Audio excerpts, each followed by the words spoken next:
Hello friends, नमस्कार friends. आज हम हल करने वाले हैं एक्सरसाइज 8 के को। इससे पहले हमने एक्सरसाइज 7 में जितने भी एक्सरसाइज दिए गए थे उन सभी को हल करा दिए हैं और साथ में हमने इसका प्लेलिस्ट बना दिया है। तो प्लेलिस्ट में जा करके देखेंगे तो सभी वीडियो आपको चैप्टर वाइज मिल जाएगी। तो फ्रेंड्स, एक्सरसाइज 8 के पहले नंबर प्रश्न को हल करेंगे। बोला गया है कि निम्नलिखित आकृतियों में चिन्हित कोण आसन कोण है कि नहीं। तो आसन कोण है कि नहीं जो कैसे पता करेंगे, तो चलिए देखते हैं पहले नंबर प्रश्न को। यहाँ पर फ्रेंड्स देखेंगे ना, पहला दूसरा हम सिर्फ हाँ या नहीं भरना। आसन कोण होगा तो हाँ, नहीं होगा तो नहीं। तो इसके लिए हम अलग से फिगर नहीं बनाते हैं, इसी फिगर में ना आपको हम समझा देते हैं। देखिए यहाँ पर देखेंगे फ्रेंड्स, तो सबसे पहले यहाँ पर ओ है, ओ से यहाँ पर सी, फिर ओ से बी, ओ से ए। जस्ट यहाँ पर तो कुछ दिया नहीं गया, लेकिन आप चाहें तो ओ मान सकते हैं। तो ओ से डी, ओ से सी, ओ से बी, ओ से ए। इस प्रकार से अलग अलग यहाँ पर कोण खींचा गया है ना। यहाँ तक तो कोई दिक्कत नहीं है, लेकिन हमें पता करना है कि आसन कोण है कि नहीं। अगर यहाँ पर बात करें तो दो कोण है, एक हमारा ओ सी बी एक कोण और दूसरा ओ से ओ बी ए एक कोण है ना। यहाँ पर तो कुछ नाम है नहीं, अगर नाम देंगे भी तो एक कोण आ जाएगा डी ओ सी, फिर आ जाएगा सी ओ बी, फिर आ जाएगा बी ओ ए। इस प्रकार से एक दो तीन कोण है, इस प्रकार से दो कोण है। तो आसान कोण में क्या होता है ना कि कोई एक कोण यहाँ पर उभयनिष्ठ रहना चाहिए। जैसे कि यहाँ पर ओ भी उभयनिष्ठ है। अब आप सोचिएगा कि उभयनिष्ठ क्या है। देखिए उभयनिष्ठ कहने का मतलब होता है ना कि वही एक रेखा जो कि फ्रेंड्स इससे है ना, जो दो कोण जिससे बन जाए। जैसे यही एक बिंदु है तो ये हमारा ओ बी है, तो जब ये वाला आप त्रिभुज बनाएंगे ना, ये वाला कोण, तो सी ओ बी हो जाएगा। एक कोण आ जाएगा सी ओ बी। यहाँ से भी बनाएंगे ना तो एक कोण हो जाएगा बी ओ ए। तो देखिए ओ बी का उपयोग दोनों जगह हुआ कि नहीं। पहला कोण बनाए तो सी ओ बी, दूसरा कोण बनाए तो ए ओ बी, यानी कि ओ भी दोनों जगह आया। पहला कोण बनाए तो भी ओ बी आया, दूसरा कोण बनाए तो भी ओ बी आया ना। अगर फ्रेंड्स ये ओ बी बीच से हटा दे तो क्या एक ही कोण बनेगा, लेकिन ओ बी का वजह से दो कोण बन रहा है। ये वाला कोण बना रहे हैं तो भी ओ बी आ रहा है, ये वाला जब कोण बना रहे हैं तो भी यहाँ पर ओ बी आ रहा है। तो इस प्रकार से आप कह सकते हैं कि ये हमारा आसन कोण है। लेकिन फ्रेंड्स यहाँ पर कोई भी ऐसा कंडीशन नहीं यहाँ पर फुलफिल हो रहा है। यहाँ पर देखेंगे तो एक कोण ये अलग बन रहा है, फिर एक कोण ये अलग बन रहा है, एक कोण ये अलग बन रहा है। तो इसलिए फ्रेंड्स पहला नंबर में लिखेंगे आसन कोण है, दूसरा नंबर में लिखिएगा कि आसन कोण हमारा नहीं है। कंप्लीट हो जाता है पहला नंबर, कोई दिक्कत नहीं है ना। देखिए अगर ये का बात करता ना तो आसन कोण हो सकता था, लेकिन फ्रेंड्स यहाँ पर ये वाला आ गया है बीच में, तो इसलिए आसन कोण नहीं होगा। तो पहला में लिखिएगा हाँ आसन कोण होगा, दूसरा में लिखिएगा आसन कोण नहीं होगा। चलिए दूसरा में बोला गया है निम्न कथन में कौन सा सत्य है और कौन असत्य है जो चुनिए। देखिए आसन कोण में उभयनिष्ठ भुजा एक ही और दोनों कोण होती है, तो फ्रेंड्स असत्य हो जाएगा। कैसे देखिए, अभी हम जस्ट आपको आसन कोण बना रहे हैं ना, तो आसन कोण में जो उभयनिष्ठ भुजा है जो एक ही और दोनों कोण बना रही है, नहीं ना अलग अलग बना रही है। एक कोण इधर बना रही है, एक कोण इधर बना रही है, तो इसलिए फ्रेंड्स ये असत्य हो जाएगा। दूसरा आसन कोण के शीर्ष उभयनिष्ठ होते हैं। हाँ बिल्कुल, ये देखेंगे शीर्ष रहा, ये उभयनिष्ठ है ना। यही ओ से फ्रेंड्स ओ सी बी बना है, यही ओ से ओ बी ए बना है, दोनों कोण बन रहा है। तो देखिए ये वाला असत्य लिख दीजिएगा, है ना। अब बी नंबर में सत्य लिख दीजिएगा। अब चलते हैं फ्रेंड्स तीसरे नंबर प्रश्न पर। ये रहा फ्रेंड्स यहाँ पर तीसरा नंबर। बोला गया है कि बगल की आकृति में एक आसन कोण युग्म का नाम लिखना है। ये फ्रेंड्स दिया गया है आकृति, इसमें आसन कोण युग्म का नाम लिखना है। तो देखिए इसमें कैसे बनाएंगे। ये वाला तो फ्रेंड्स फिगर हमारा बना हुआ है ना, यहाँ पर एक कोण बनेगा, यहाँ भी एक कोण बन जाएगा, यहाँ एक कोण, यहाँ एक कोण, यहाँ एक कोण और यहाँ एक कोण। इस प्रकार से फ्रेंड्स अलग अलग कोण यहाँ पर बन जाएंगे, कोई दिक्कत नहीं है। तो त्रिभुज देखेंगे ना, तो पी क्यू आर, ये पी ये क्यू ये आर, ये हमारा फ्रेंड्स एक आसन कोण हो जाएगा पी क्यू आर, ठीक है। और दूसरा फ्रेंड्स एक और हो जाएगा यहाँ हमारा, ठीक है। एक यहाँ पर से ले लीजिएगा ना आप आर, ये वाला ले लेंगे क्यू, ठीक है। ये फ्रेंड्स आर है क्यू, ये वाला बाई, ये एक आसन कोण हो जाएगा। तो जो दो आसन कोण हुए हैं ना, तो बस सिर्फ इन दोनों का ही नाम लिख देना है। तो यहीं पर फ्रेंड्स हम तीसरा नंबर का आंसर लिख देंगे, कोण पी क्यू आर तथा कोण आर क्यू बाई। अब चलते हैं चौथे नंबर पर। देखिएगा चौथा नंबर में यहाँ पर बोला गया है कि बगल के दिए गए चित्र से निम्नलिखित प्रश्नों के उत्तर देना है। क्या ए ओ बी और बी ओ सी एक रैखिक युग्म कोण है। ए ओ बी देखिएगा, ये रहा ए, ये रहा ओ और ये रहा बी, ए ओ बी, ठीक है। और फिर बी ओ सी, ये फ्रेंड्स देखेंगे बी ओ सी, तो देखेंगे ए ओ बी ये इधर, ये फ्रेंड्स बी ओ सी इधर। क्या एक रैखिक युग्म कोण है। तो फ्रेंड्स रैखिक युग्म कोण कब रहता है, जब 180 डिग्री का होता है। तो देखेंगे ये वाला और ये वाला यही दोनों है, तो फ्रेंड्स इन दोनों को जोड़ दीजिए ना। ए ओ बी यहाँ पर लिख लीजिए, कोण ए ओ बी प्लस कोण बी ओ सी। ए ओ बी कितना है 85 और बी ओ सी है 80 ना। देखिए तो यहाँ पर लिखेंगे 85 और जोड़ 80, जोड़िएगा तो कितना आ जाएगा 80 80 160 है 5, 165 डिग्री। होना कितना चाहिए था 180 डिग्री, तो क्या रैखिक युग्म कोण होगा? तो आप कहेंगे नहीं, तो यहाँ पर हम लिख देते हैं नहीं। ठीक है, तो इस प्रकार से चौथा नंबर का आंसर हमारा हो जाता है चौथा का ए। अब हम देख लेते हैं चौथा का बी। ए ओ डी और डी ओ सी है ना। अब देखिए ये रहा ए ओ डी कितना है 70 डिग्री। तो पहले हम इस प्रकार से यहाँ लिख लेते हैं कोण ए ओ डी प्लस कोण डी ओ सी। ठीक है, अब ए ओ डी तो 70 है, तो लिख लीजिए 70 डिग्री प्लस डी ओ सी ना, देख लेंगे डी ओ सी कितना है 125, तो लिख लीजिए 125। 125 में 70 जोड़िए ना, तो हो जाएगा कितना, ये रह जाएगा 5 7 दूनों 195 डिग्री।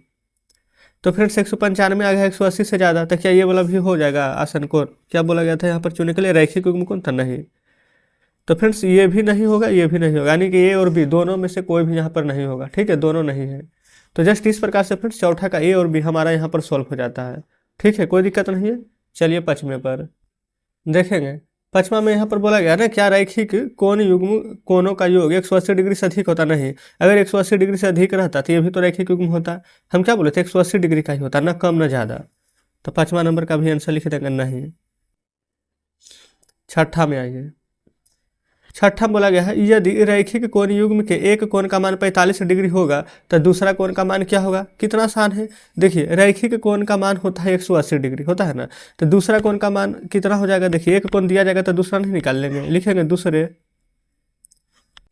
कोण का मान 180 डिग्री तो होता है ना। तो एक कोण दिया गया है 45, तो दूसरा, तो 180 में से 45 यहाँ पर घटा देंगे तो निकल करके आ जाएगा। 10 में से 5 जाएगा तो 5, 7 में से 4 जाएगा तो 3 1। तो फ्रेंड्स हमारा आंसर निकल करके आ जाएगा 135 डिग्री। ठीक है, तो इस प्रकार से छठा हल हो जाता है। सातवां देखिए, बोला गया दो कोण 165 है और 140, एक 165 है दूसरा 40 है, तो क्या ये रैखिक कोण होंगे? तो फ्रेंड्स इसको चेक करना पड़ेगा रैखिक कोण होगा कि नहीं। देख लेते हैं सातवां को, 165 डिग्री। ठीक है, देखेंगे अब अच्छे से दिख रहा है ना। ये हो जाएगा एक 165 डिग्री और दूसरा यहाँ पर हो जाएगा 40 डिग्री, और दोनों को जोड़ेंगे तो हो जाएगा 5 6 4 10 1 1 2। ये फ्रेंड्स जोड़ेंगे ना तो 205 डिग्री हो रहा है। तो बोला गया था क्या एक रैखिक कोण होगा? नहीं। ठीक है, क्योंकि फ्रेंड्स रैखिक कोण होने के लिए ना 105 थी, 205 नहीं 180 होना चाहिए था। तो जस्ट इस प्रकार से हमारा यहाँ पर सातवां नंबर प्रश्न भी सॉल्व हो जाता है। अब आते हैं फ्रेंड्स यहाँ पर आगे 8वां नंबर पर। बोला गया कि निम्नलिखित कोण युग्म में ना कौन सा युग्म पूरक है? अच्छा, पूरक जानते कौन होता है? जो फ्रेंड्स 90 डिग्री का हो जाएगा, जिसको जोड़ने पर 90 डिग्री बनेगा ना वो हमारा पूरक होगा। ठीक है, और उसके अलावा फ्रेंड्स 90 से कम बने या ज़्यादा बने तो वो हमारा पूरक नहीं होगा। तो चलिए देखते हैं अब 8वें को। तो यहीं पर फ्रेंड्स 8वां नंबर को सॉल्व कर रहे हैं। बोला गया कि निम्नलिखित कोण युग्म का ना कौन सा युग्म पूरक है? तो चेक कर लेते हैं। 60 डिग्री और 80 डिग्री। फिर यहाँ पर देख लेते उसी प्रकार से बी नंबर, फिर सी नंबर और डी नंबर को। देखिए ये 60 80 था, फिर ये हो जाएगा 75 45, फिर 25 65, फिर 60 80। ये सभी फ्रेंड्स डिग्री यहाँ पर दिया गया। ठीक है, डायरेक्ट हम लिखेंगे 60 और 80 को जोड़ेंगे ना तो 140 डिग्री आ जाएगा। हम यहीं पर डायरेक्ट लिख देते हैं 5 5 10 7 4 11 1 12, तो 120 डिग्री। 5 5 10 6 2 8 1 9 तो 90 डिग्री।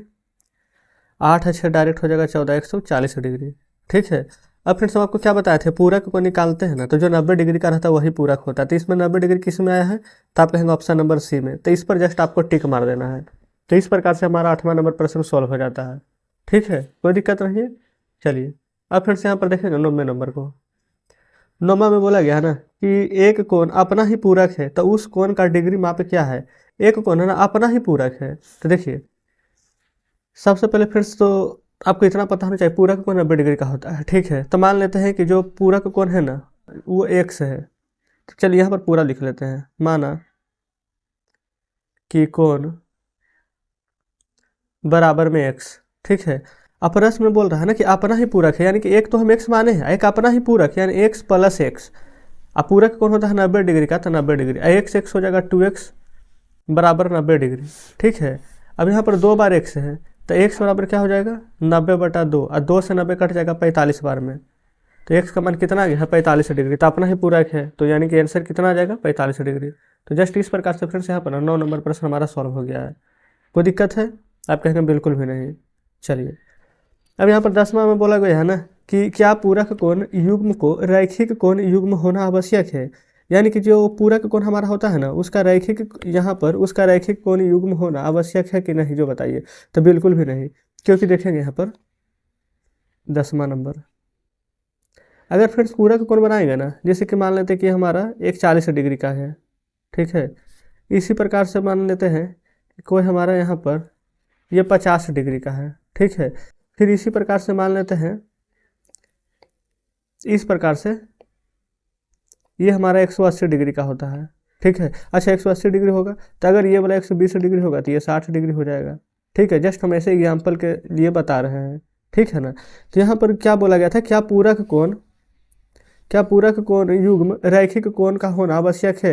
ये फिर हम एक रैखिक कोण वाला उदाहरण लिए हैं, तो क्या रैखिक कोण का होना आवश्यक है, बिल्कुल भी नहीं। 90 डिग्री होगा, तो अगर ये 40 डिग्री होगा तो फ्रेंड्स एक को 50 होना पड़ेगा, तो हो जाएगा 90 डिग्री। एक 50 है तो एक को 40 होना पड़ेगा, तो भी हो जाएगा 90 डिग्री। एक 60 है तो एक को 30 होना पड़ेगा, तो भी हो जाएगा 90 डिग्री। तो इसलिए फ्रेंड्स रैखिक कोण होना आवश्यक नहीं है, तो 10वां नंबर में लिख दीजिएगा नहीं। क्लियर है।